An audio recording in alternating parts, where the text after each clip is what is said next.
नमस्कार सर्वांना, नवीन वर्षाच्या तुम्हा सर्वांना खूप खूप शुभेच्छा। तुमचं नवीन वर्ष खूप सुखाचं, आनंदाचं आणि भरभराटीचं जावो अशी मी मंगल कामना करते।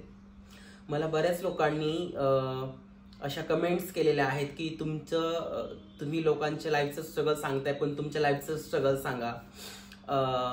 काही लोकांच्या अशा कमेंट्स असतात की तुम्ही खूप धाडसी आहात वगैरे वगैरे। पण हा जो संघर्ष आहे, म्हणजे मला वाटतं माझ्या वयाच्या 4 वर्षापासून चालू झालेला हा संघर्ष, आज मी 37 वर्षाचे झाले आणि हे धाडस कुठून आलं माझ्यात? हे अगोदरपासूनच होतं का नंतर मला परिस्थितीने ठोकरा मारून मारून असं घडवलं? तर मला हे वाटतं की हा सगळा संघर्ष मी तुमच्यापर्यंत आणला पाहिजे। कारण की खरं सांगते, सध्या नाउअडेज मला खूप बरं वाटत नाहीये। माझं मानसिक स्थिती खरंच बरोबर नाहीये। कारण की 4 वर्ष असताना आई वारल्यापासून सावत्राईचे अनन्वित अत्याचार, त्यानंतर 7, 8, 10 वर्ष ते झाल्यानंतर त्यानंतर स्वतःला स्वीकारण्याचा एक संघर्ष। कारण की मी ट्रान्स आहे हे मला स्वीकारण्यासाठी खूप त्रास झाला या गोष्टीचा।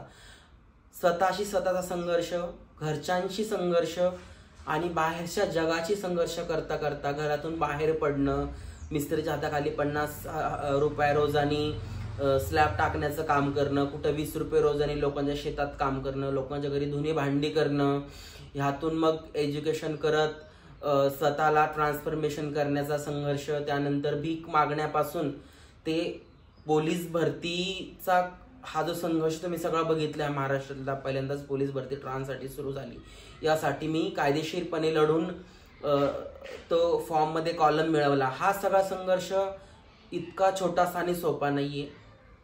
मी तर म्हणते माझ्या जागी जर तुम्ही असते ना तर तुम्ही कधीच जीव सोडला असता। इतकं जास्त मी सहन केलेलं आहे। त्यामुळे मला वाटतं की नाही, खरंच हा संघर्ष लोकांसमोर आला पाहिजे।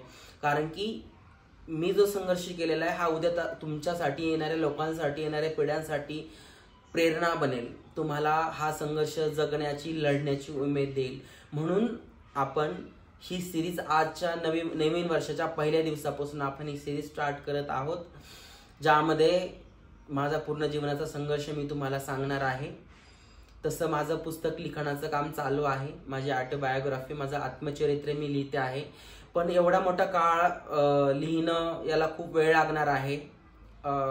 बरेच मागच्या इतक्या लहानपणीच्या त्या घटना आठवून त्याबद्दल सविस्तररित्या लिहिणं ही काही सोपी गोष्ट नाही, त्याला वेळ लागणार आहे बराच। मला एक सीन लिहायला मला बराच एक आठवडा जवळपास जातोय त्यातला। आणि पुस्तक तर मी लिहिणारच आहे, कारण की मला असं वाटतं मी जरी नसले तरी माझं आत्मचरित्र लोक वाचतील आणि त्यापासून नक्कीच शिकण्यासारखं आहे। त्यामुळे आजचा हा पहिला भाग समजू आपण आणि पुढच्या भागापासून माझं जीवनचरित्र मी तुम्हाला लहानपणापासून मी कशी घडले, काय काय मी स्ट्रगल केले हे तुम्हाला सांगण्यासाठी मी सांगणार आहे। आणि तुम्ही प्लीज मला कमेंट करून सांगायचं आहे की ही तुम्हाला माझा संघर्ष, जीवनाचा संघर्ष तुम्हाला ऐकायला आवडेल का? तुम्ही प्लीज व्हिडिओच्या खाली कमेंट करा। मी तुमच्या प्रत्येक कमेंटचे उत्तर देईन, मी प्रत्येक कमेंट वाचते। आणि चला लवकरच आपण भेटूया पुढच्या भागात। नमस्कार।